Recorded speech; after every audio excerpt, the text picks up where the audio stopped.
Yo guys, welcome to the video. Tough video to make today as a Chargers fan after that embarrassing, shocking loss to the Raiders last night. But let's have a look at the game and talk about what's next for the Chargers. Guys, if you're new here, make sure to subscribe to the channel, give the video a thumbs up if you like it, and let's get straight into it. So Easton Stick got the start. He has been at the Chargers since he was drafted back in 2019, and with Justin Herbert out for the season, it was the obvious guy to go to in a stage of the season where realistically, even before the game, the playoff chances looked almost none. That being said, we've seen the issues with the team throughout the year, even with Justin Herbert under center, and the issues lie very deep offensively and defensively. I think Easton is going to get a lot of stick for last night, unfortunately, but realistically, we can't blame him for everything.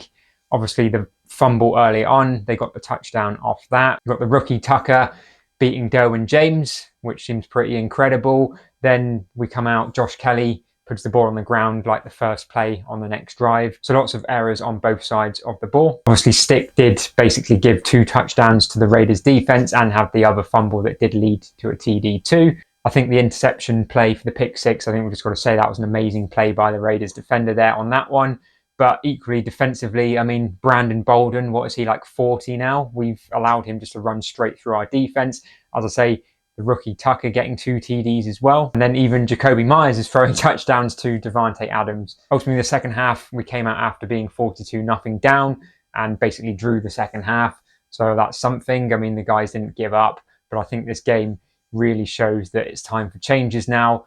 Easton Stick, I presume, is going to stay in for the rest of the season as the starting quarterback. Whether Staley gets till the end of the season or whether he goes before, that remains to be seen. Obviously, losing in such dramatic fashion to one of your biggest rivals is not going to do him any favours.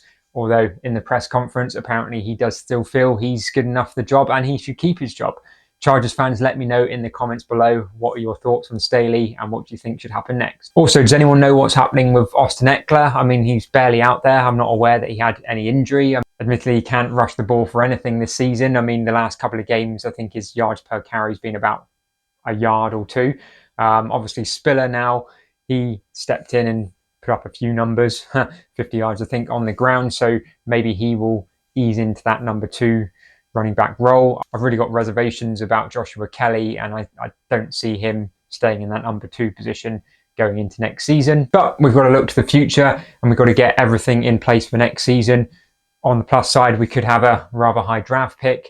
Justin Herbert back fully healthy next season. Let's get the right people around him and hope we can really make a push next season. That being said, the AFC is absolutely wide open this year. It's a shame not to have the opportunity to have a ticket of that wildcard spot, because I really could see a team coming from wildcard week and going all the way in the AFC with the lack of a number 1 standout team at the moment in the AFC. But yeah, guys, that's my thoughts on Thursday night's game. Let me know in the comments below what you think. That being said, guys, I'll see you in the next video.